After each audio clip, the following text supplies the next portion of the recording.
depending on the location of pain. So similarly, Bavarian German encodes the whole of leg from hip to the foot in one word.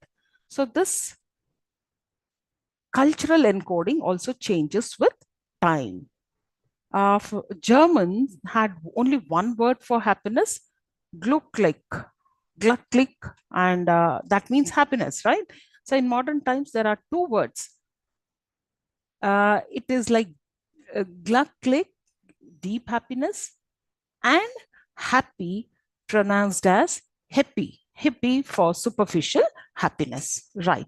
So cultural encoding, it's a process of creating or using signs and symbols that have specific meaning within a certain culture.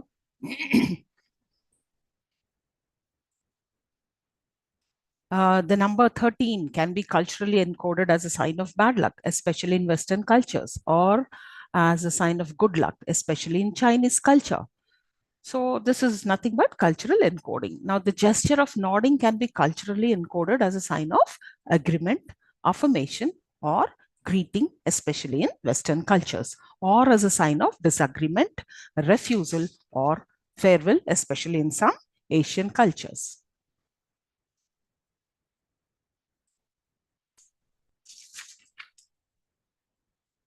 Right. Moving on to the next one.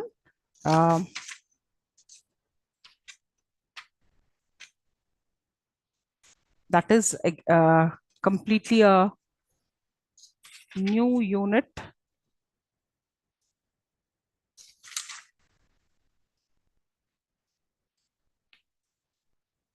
No, I'm sorry. I think after cultural encoding, we have semantic cohesion. So what is the semantic cohesion? Now, words are networked. That is, words relate to other words in the same text or co-text to give in a cohesive meaning, right?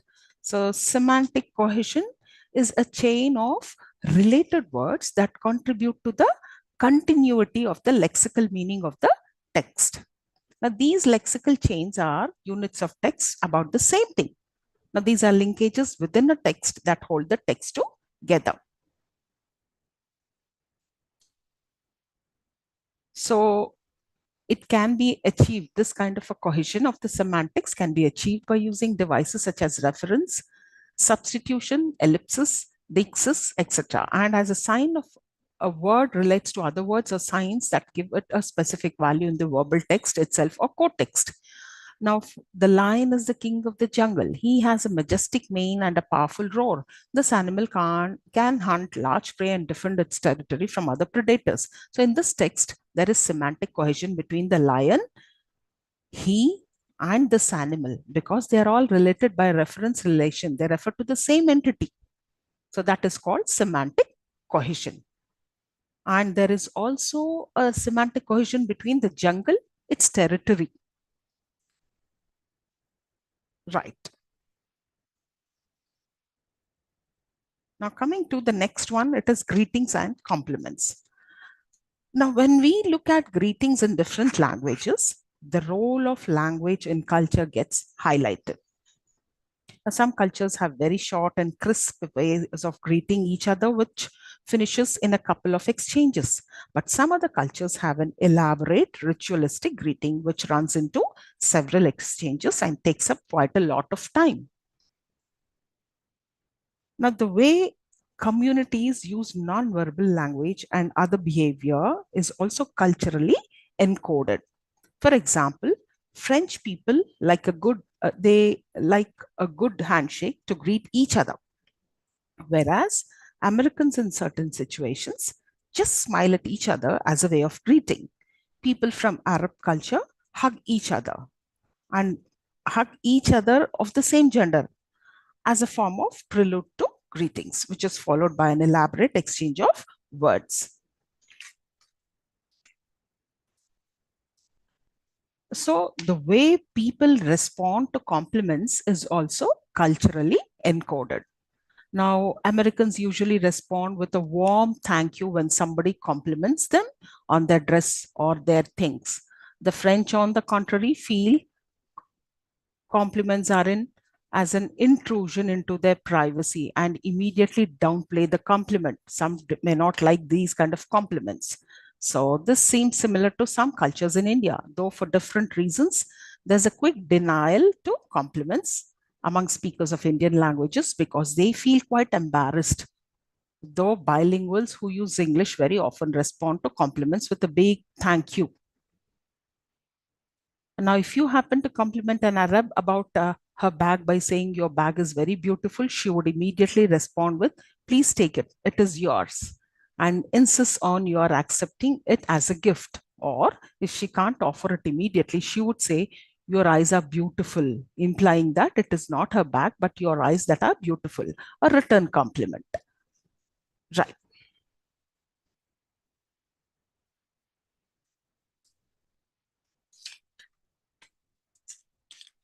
So moving on to the next unit, that is unit 9, relevance of culture in communication.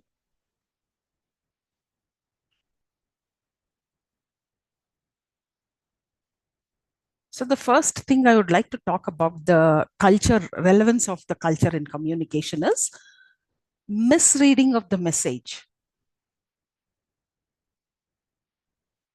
And we'll also talk a bit about redundancy. Okay. Uh, so here, when you talk about the misreading of the message, the scope of misunderstanding is always present in communication. It can lead to awkward situations or loss of resources. For example, you may smile at a person, but that person may misunderstand you and think that you are making fun of him or her. Failure in communication can be dangerous and may even lead to death. If an official in a control tower in an airport misunderstands the communication of the pilot, the situation may lead to a disaster and heavy loss of life. Therefore, it's very important to avoid ambiguity in situations where there is a risk involved. So miscommunication and misreading of the message can be reduced by using redundancy. Okay, what is this redundancy? Uh, in fact, this is a concept which comes from computer science and engineering, where the database systems are repeated in two or more tables or fields so that critical information is available in duplicate. That is like a backup for them. So network redundancy means a process through which parallel, additional, and alternate instances of network devices, equipment, or mediums are installed within network infrastructure. So this is to ensure network availability in case of one path, one equipment, or one device fails or becomes unavailable. This is to make the system robust and strong. So the same strategy is used in communication. Redundancy in communication is the repetition of the message.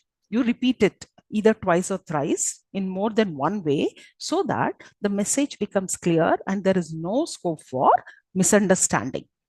So one simple example of redundancy in communication is when you are giving a mobile number over the phone to a friend and ask your friend to repeat the number, or you repeat the number and ask the hearer to cross-check to make sure that all the digits are entered correctly. So another example here I would like to quote is also used in telephone conversation is when you spell out something, you clarify the alphabet by saying B for Bangalore so that there is no confusion between B and P. So this is redundancy, right? And this is pretty much useful to avoid ambiguity or this kind of misreading of the message, right? So now we're going to look into the relationship between culture and communication, right? And this is quite complex and intimate one. First, cultures are created through communication. That is, communication is the means of human interaction through which cultural characteristics, whether customs, roles, rules, rituals, laws, or other patterns are created and shared. It is not so much that individuals set out to create a culture when they interact in relationships, groups, organizations, or societies, but rather that cultures are a natural byproduct of social interaction. In a sense, cultures are the residue of social communication. Without communication and communication media, it would be impossible to preserve and pass along cultural characteristics from one place to and time to another. Well, now let us quickly look into culture and other modes of communication, right? So here we will, I think we have kinesics, proxemics, and bodily adornment. So these are the three modes of communication in various cultures. So kinesics is what, it's a science of gestural communication. Now, some gestures have universal meanings like a smile or a tear have the same meaning across cultures, but other gestures are culture specific. Now, in the United States, I'm just giving you a brief intro about kinesics, what exactly it means when you talk the terms of modes of communication with respect to a culture. Right. So in the United States, it does not matter if a person uses his or her left hand or right hand to give or receive something. But in Indonesia, to offer anything to anyone with a left hand is considered an insult. In India, it is considered bad manners to offer something with a left hand. So gestures may have different meanings according to different cultures. So in India, a person shaking his or her head from side to side means a no. Whereas in some other parts of the world, the same meaning is conveyed by an upward jerk of the chin, which in India can mean what? So facial expressions, physical movements, gestures, handshakes, body postures all come under kinesics. Well, moving on to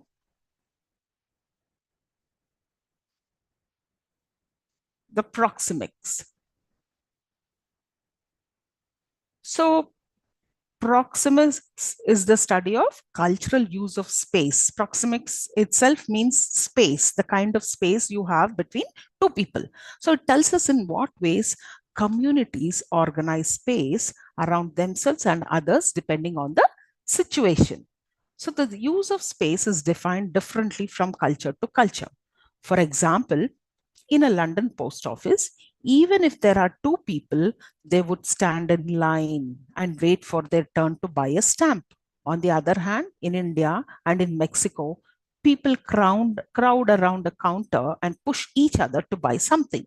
So in India, only in certain circles, one can see people standing in a queue. So that is proxemics. This is also another mode of communication. And it is in fact coined by anthropologist Edward T. Hall 1966. It's the amount of space that people feel necessary to put between themselves and others as they interact.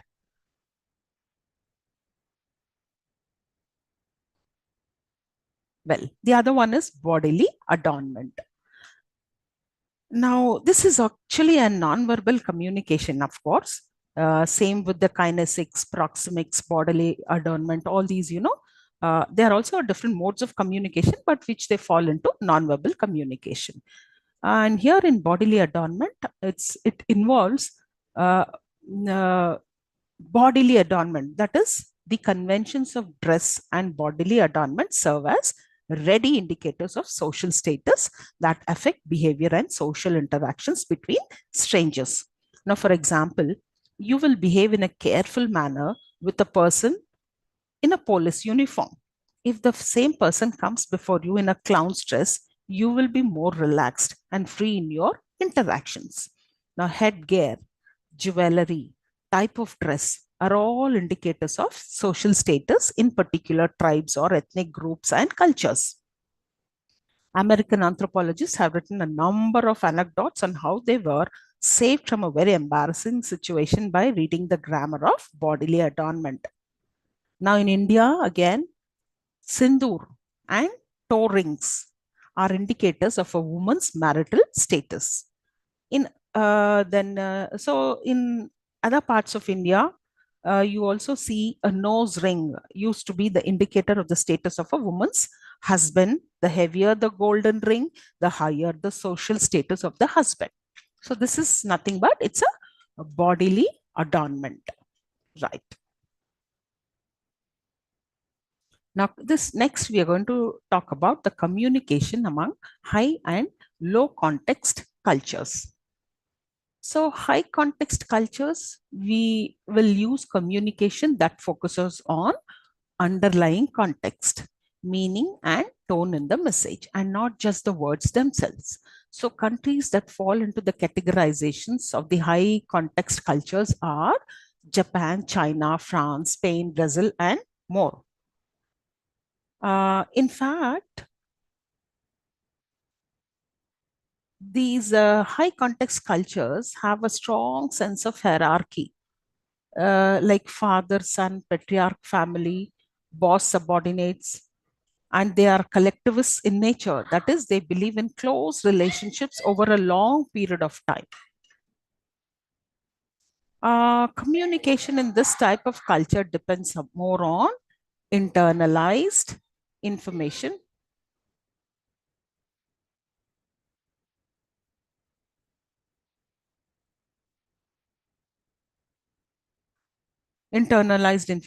rather than explicit information and non-verbal cues.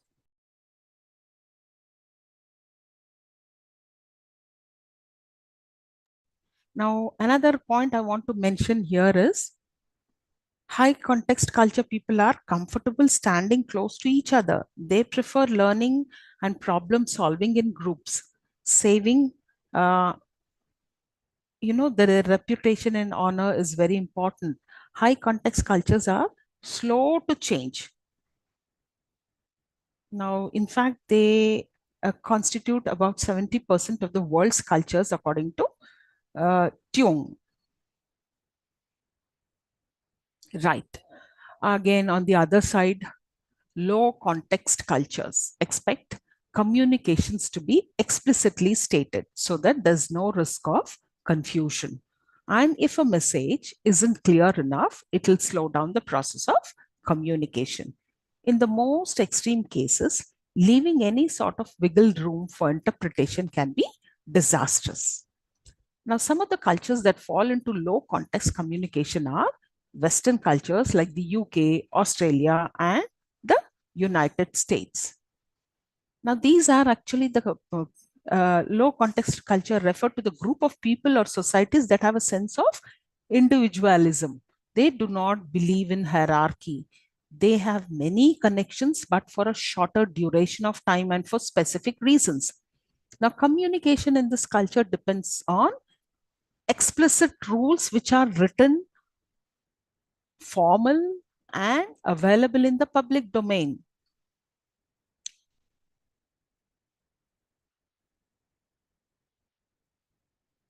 Whereas high context culture people are indirect in their communication and rely on contextual elements and non-verbal cues.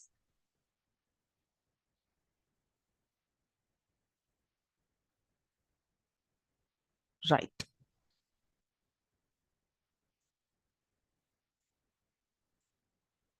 So here is, the difference between the low and the high context culture, the communication between the cultures of high and low context. Okay.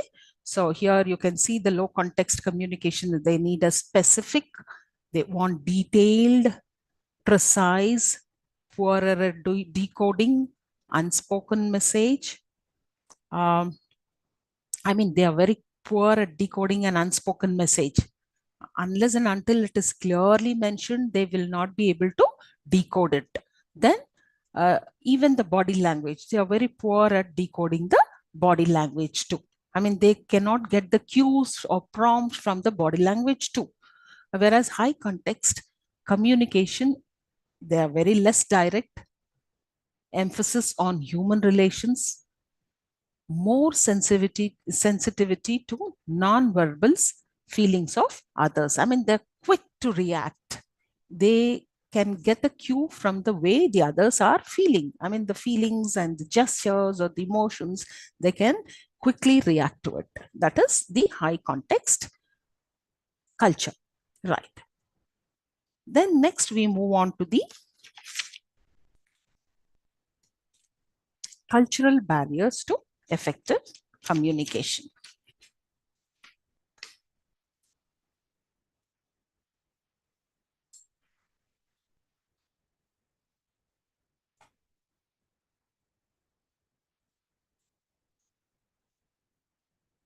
So, cultural communication barriers refer to the challenges that arise when people from different cultural backgrounds try to communicate with each other.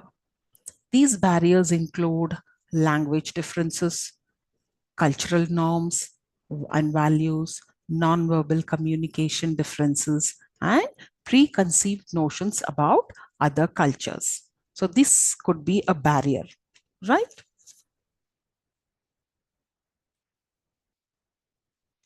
Next, moving on to the cross cultural miscommunication.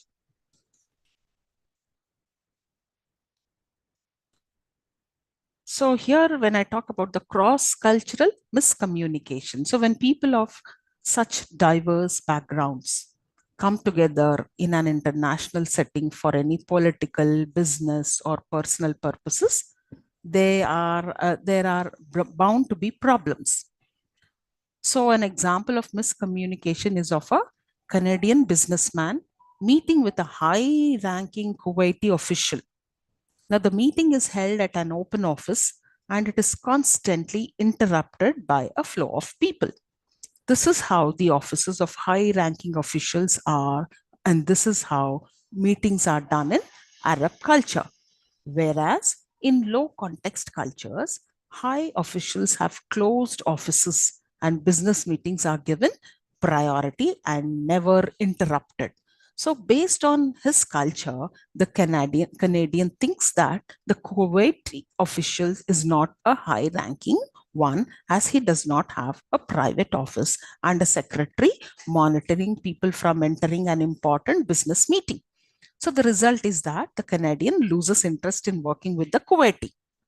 So the Kuwaiti will never know the reason behind why the business deal is off. So let me give you another example of the problem arising out of the cultural gap.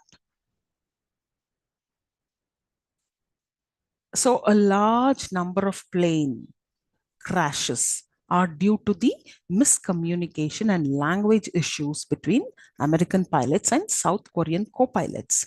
The latter used mitigated speech and avoided confronting the main pilot when necessary. Right.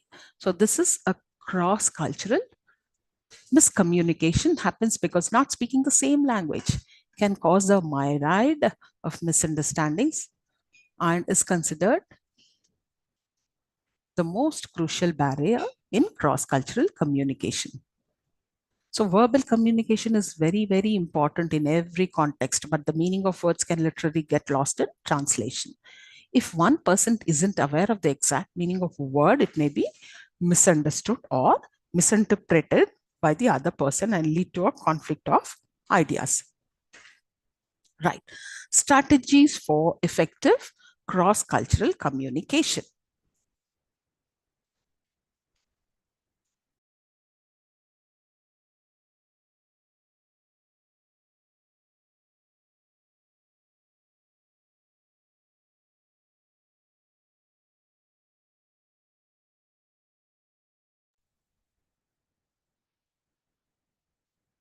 So now, so if you feel that there could be some miscommunication in cross-cultural communication, then how do we come out of it? How do we overcome? There are some strategies for it.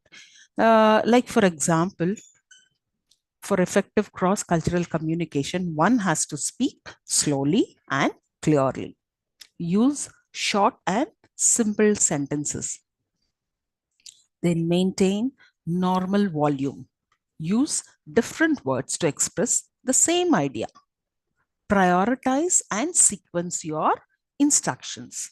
Avoid jargons. What are jargons? Yeah,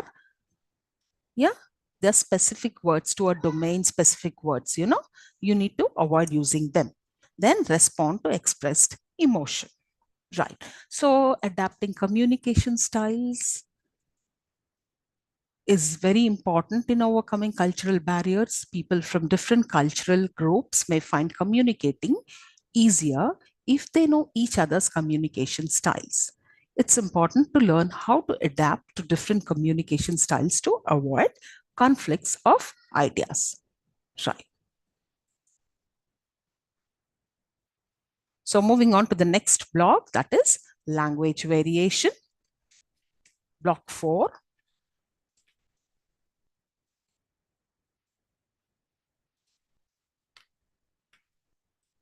So what are we going to learn in this language variation or in this block? That is how the language as it operates in society and what speakers do with it in social contexts. Now, social attitudes, social ambitions, and bonding bring about change in language use. We will look at standard language and how regional dialects are related with it.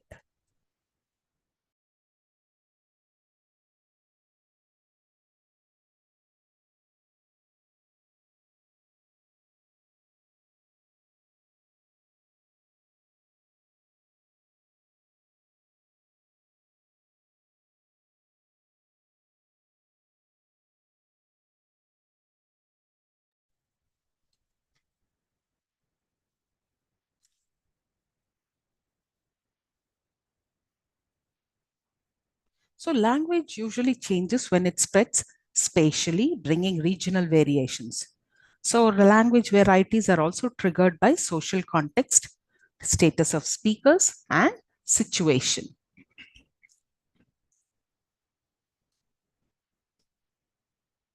Right. So the language that we speak influences our cultural identities and our social realities. We internalize norms and rules that help us function in our own culture, but that can lead to a misunderstanding when used in other cultural contexts. We can adapt to different cultural contexts by purposely changing our communication. Communication accommodation theory explains that people may adapt their communication to be more similar to or different from others based on various contexts. I think you also would have experienced maybe in a probably in a classroom, maybe in your younger days, probably in your school days, you had a friend who would speak some other language and you want to fit into that group. So, what would you do? You try to behave, or you want to kind of speak the same language as the other person or the other friend of yours is trying to, right? In order to ensure that you fit into the group. So, we kind of, that's a human mentality. I mean, whenever you want to be accepted by the society, you tend to change your communication and change it in the way the other group or the society is speaking, right? So that's how most of the times people from other states, when they come down to a different, then they migrate, they try to speak and try to ape the culture of that particular region, right? So because language is the primary tool for communication purposes, so for establishing peace and order in our society, for showing authority and power, and for attaining goals and objectives. But it can also destruct the society if at all we use it inappropriately. It must follow the conformity governing the society to avoid conflicts and to meet the boundary of individual differences. So, in fact, society controls our language by giving us preferences as what are acceptable and not, because each one of us has our own perception or point of view. A group of people may accept our language, but for others, it could be kind of offense or insult. So, we must know how, when, and where to say it and for what purpose. Right. So, moving on to the next one, distinct language.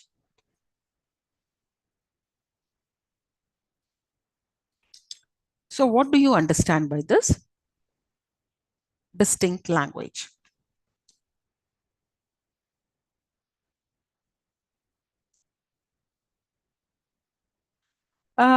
In social linguists, Language variety, also called lect, is a general term for any distinctive form of a language or linguistic expression.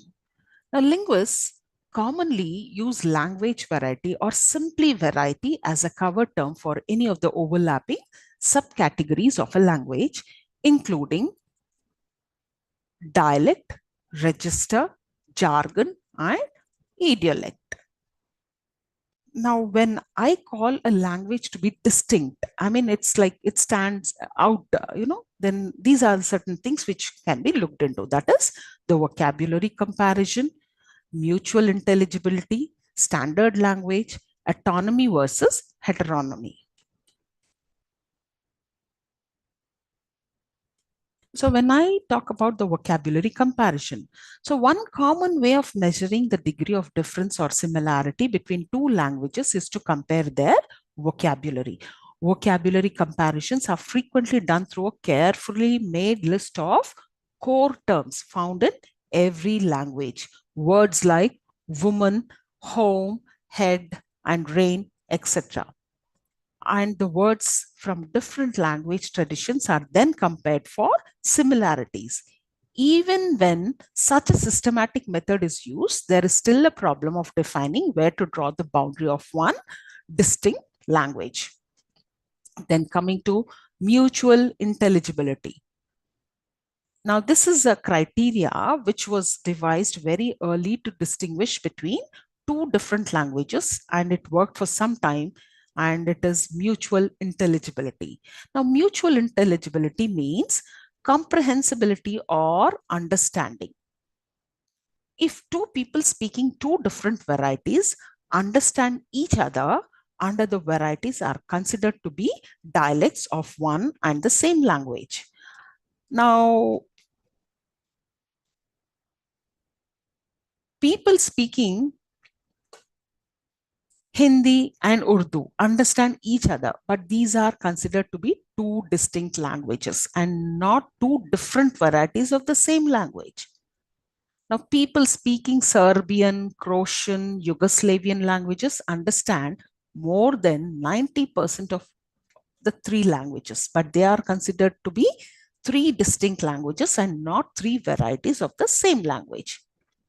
Now, on the other hand, people speaking the London variety of English sometimes do not understand people speaking Scottish English. And yet, these people are not said to be speaking two different languages, but two varieties of the same language, that is English. So, a language can have many varieties of which one is selected to become the standard variety of that language, which all the varieties follow. When all the varieties of a language follow one standard form, then we can conveniently say that they all belong to one and the same language. Now, coming to the standard language. What is standard language? When one variety of a language often becomes the standard language or is often called the language itself. The process of standardization is fourfold. I mean, there is a procedure of standardizing a language. They follow it in 4 steps. That is selection, acceptance, elaboration, and codification. Now, this process is done over a period of time. Now, sometimes a variety spoken by a large number of people is selected for standardization, but sometimes a variety spoken by an influential group, though in small number, gets selected for standardization. Once a variety is selected, it has to be accepted by the community as standard over other varieties. This acceptance is done through promotions, incentives, rewards, and through spread of usage, and most of the times through active government intervention. Now, the selected variety of language should be able to perform a whole range of functions in use, which are abstract, intellectual, official, legal, etc. Now, where a language seems to be lacking resources in a particular function, that area is elaborated so that the language can perform that function. Elaboration of functions is done through government intervention, private agencies, or individual efforts, to sometimes by all of these. Now, lastly, the standardization procedure of the language is complete with codification.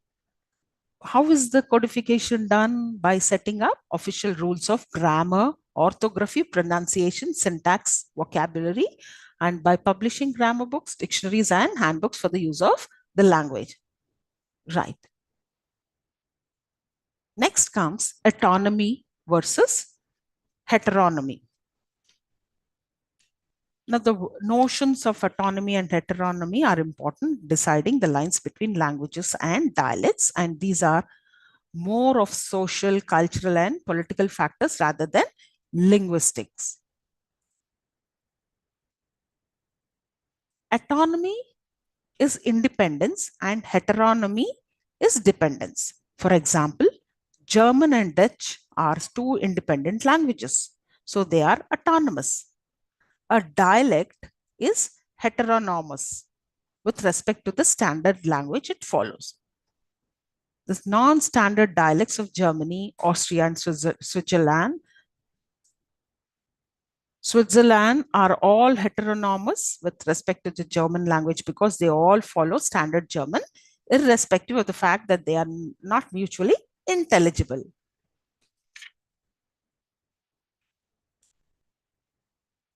Right. Let us now look into the language and dialect.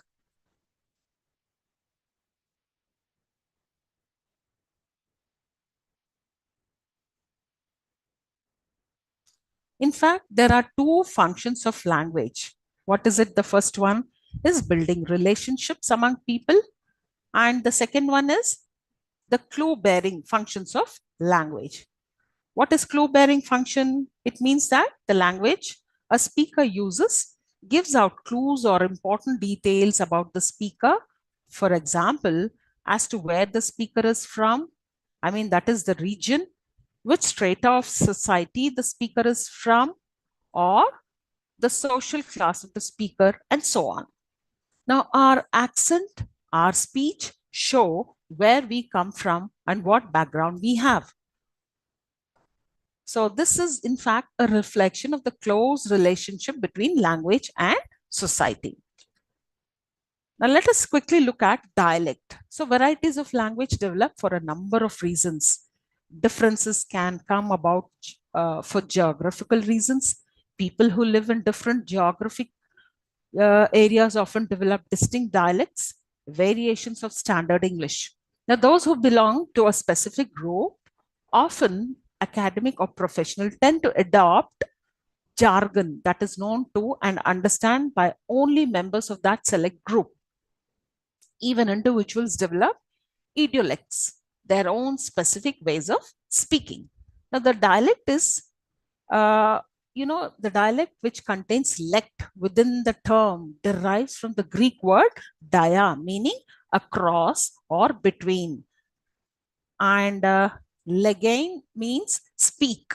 So a dialect is a regional or a social variety of a language distinguished by pronunciation, grammar, or vocabulary. The term dialect is often used to characterize a way of speaking that differs from the standard variety of the language.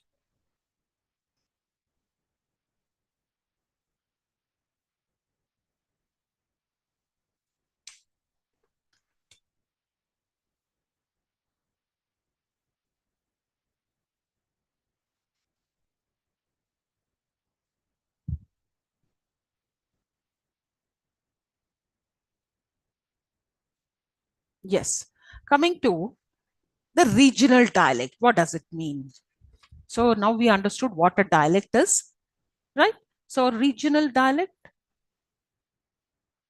where the dialects of the same language with variations of accent, pronunciation, and grammar are known as regional dialects. They have a horizontal spread over an area or space.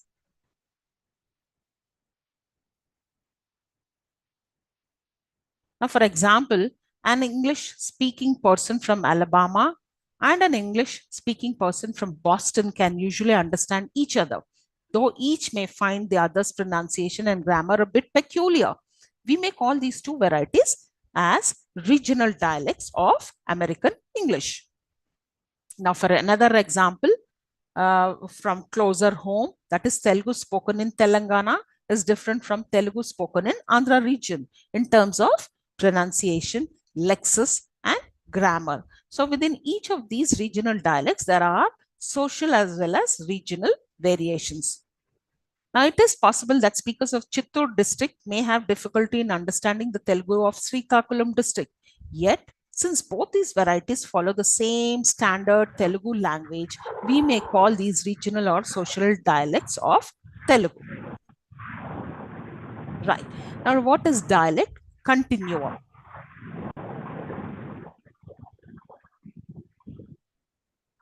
A dialect continuum is a group of language dialects that change over an area. In a dialect continuum, two dialects are more different when they are farther away from each other.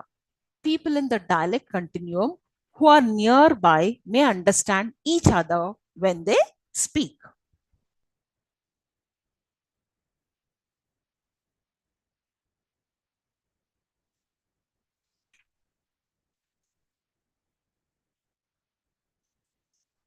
So, in fact, it's a dialect continuum is a range of dialects spoken in a geographical area.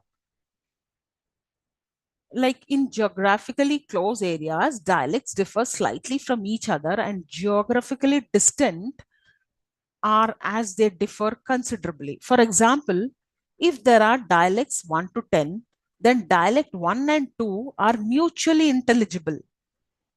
Dialect 2 and dialect 3 are also mutually intelligible. However, a point comes, say dialect 5, which will not be mutually intelligible with dialect 1.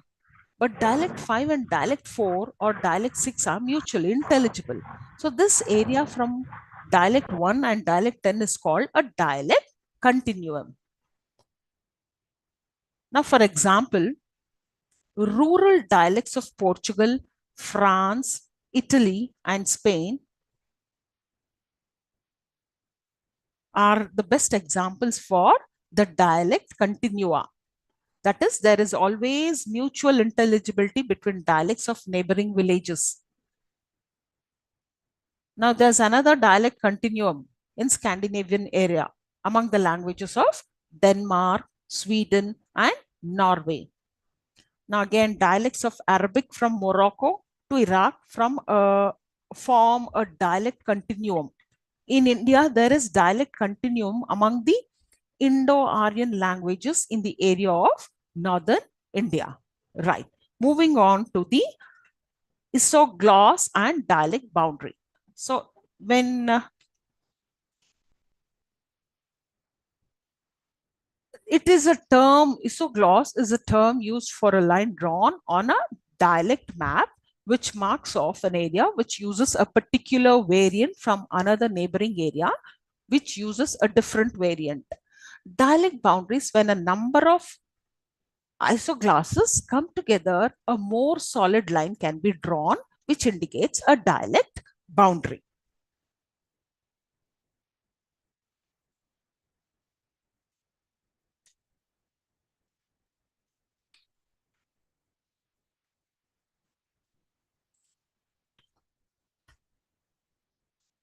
Right.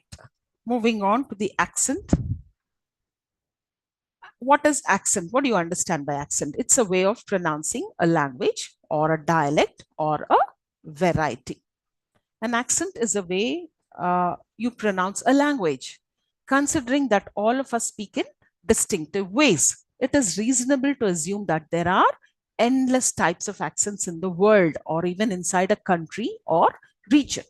Let's think of the United States of America. For instance, English might be the most commonly used language, but we will agree that the way people speak in Texas has nothing to do with the way people talk on the West Coast. Now, what does it mean when we say that someone has an accent? So, in common perception, it generally means that he or she is speaking with an accent which is considered as non-standard or not socially acceptable. However, we use accent as a neutral term here, referring only to the pronunciation. Now, when a speaker's mother tongue has a pronounced influence on his or her English, then the speaker speaks English with a regional language accent. For example, a Malayali accent, a Bengali accent, a Marathi accent, or a Punjabi accent.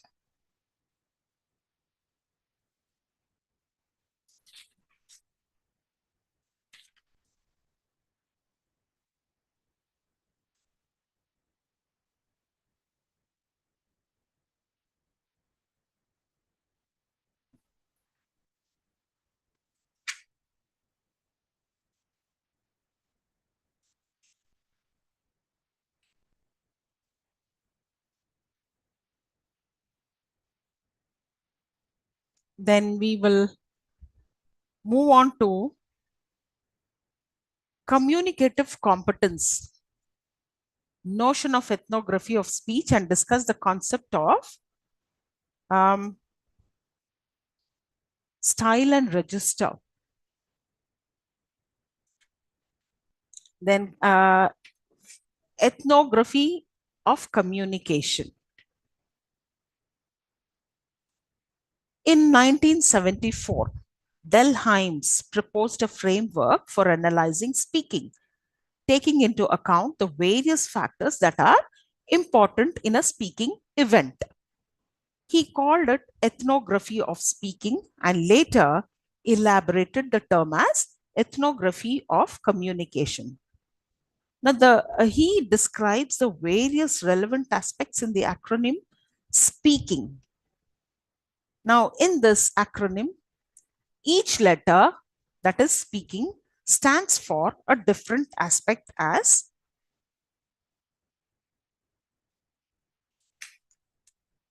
a word. Like S stands for the scene and setting, the time and place of the speech. P stands for participants such as speaker and the listener, addresser or the audience. E stands for ends. A stands for act sequence. K stands for key. I stands for instrumentally. Uh, Instrumentality of the linguistic code used, that is standard language, dialect, or whether it's written or spoken. Then N stands for norms of intersection and interpretation. G stands for genre or the type of utterance, whether it is a poem or a letter or a lecture and so on. Now, Delheim's speaking model, I mean, he was the one, he brought out this model called speaking, suggests that speaking is actually a very complex verbal art. To be a successful speaker, one has to be aware of all the components of these, whatever I have mentioned just now. Speaking, Speaking. Right. Now, moving on to the next one, we talk about the style. Now, this is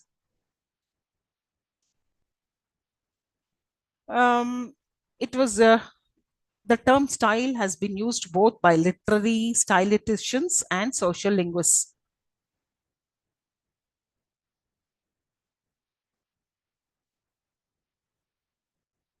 Now, Martin Jones, in his book Five Clocks, a linguistic excursion into 5 styles of English usage, defines English styles in 5 different categories.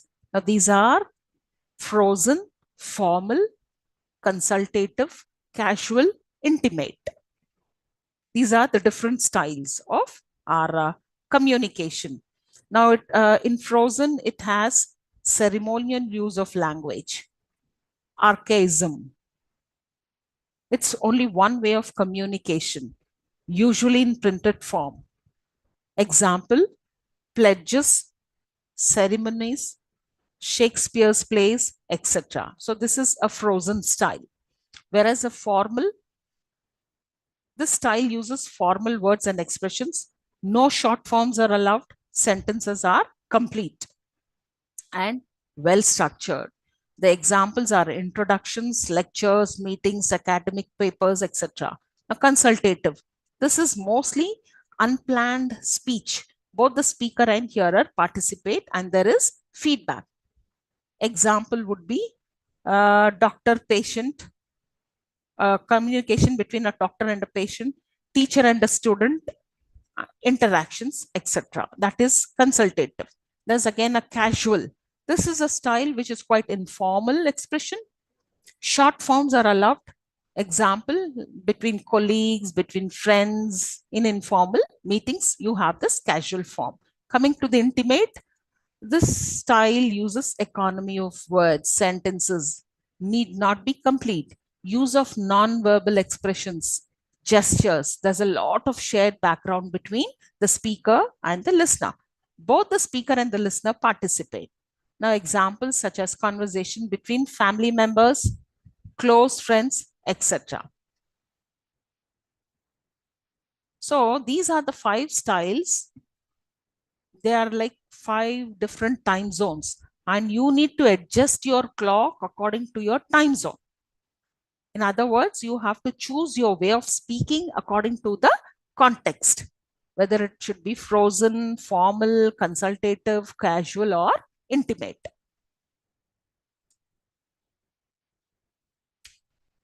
Yeah. Next, moving on to the register, another concept. What is register?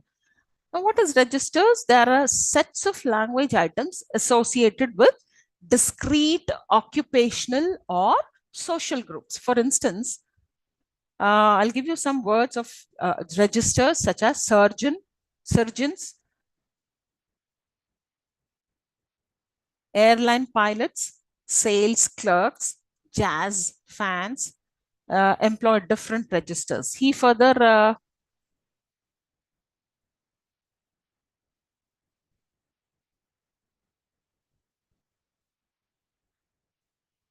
now you can even call them as jargons actually. Now, vocabulary which is specific to a profession, a jargon or a register, like you have sports commentators, auctioneers, registers of advertisement. Not just that, I think, uh, for example, you can look into these religious.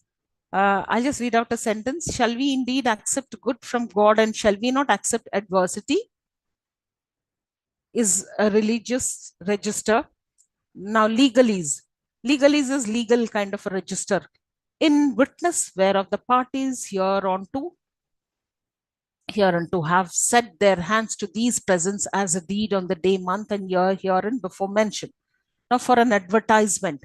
Now, look at the different styles of words we come across, and they are called as registers or jargons. In advertisement, mega town is calling you. Mega town is the ideal place for your vacation or to hold your next corporate function, right? Now, this is something to do with registers of journal advertisements, right? Moving on to the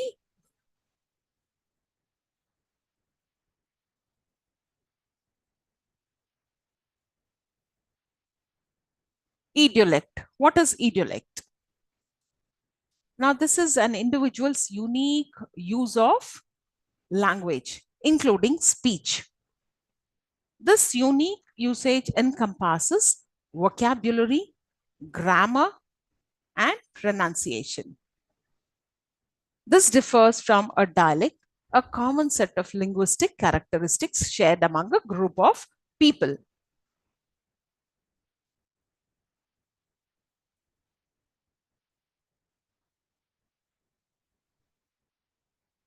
Mahesh Babu, may I request you not to do such kind of things? You are drawing on the board and it is showing your name.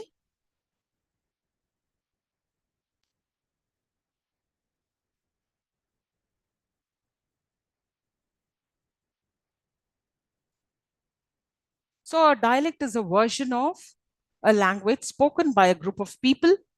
Whereas, what's the difference between a dialect and an idiolect? An idiolect is much smaller. It's the way a particular person speaks at a specific time as distinct from others.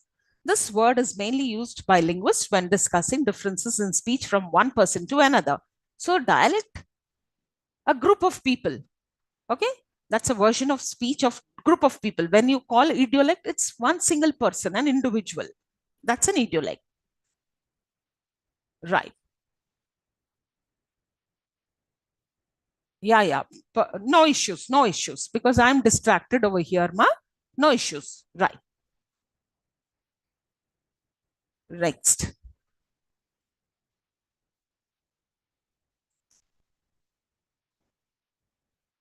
Right. Code switching. Next, we will move on to what is code switching. That's the next unit. That is unit 12. We all know what is code switching. That is, you speak different language as you speak one language, right? So it involves the capacity of bilingual individuals to switch between different languages within a single conversation. I think this kind of a concept we see in film songs also, right? There is a mixture of Telugu and English, Telugu and Hindi. Nowadays we get to see these in Tollywood and Bollywood movies. That's nothing but code switching, both the languages in one song, right? Then language contact often occurs along borders or as a result of migration.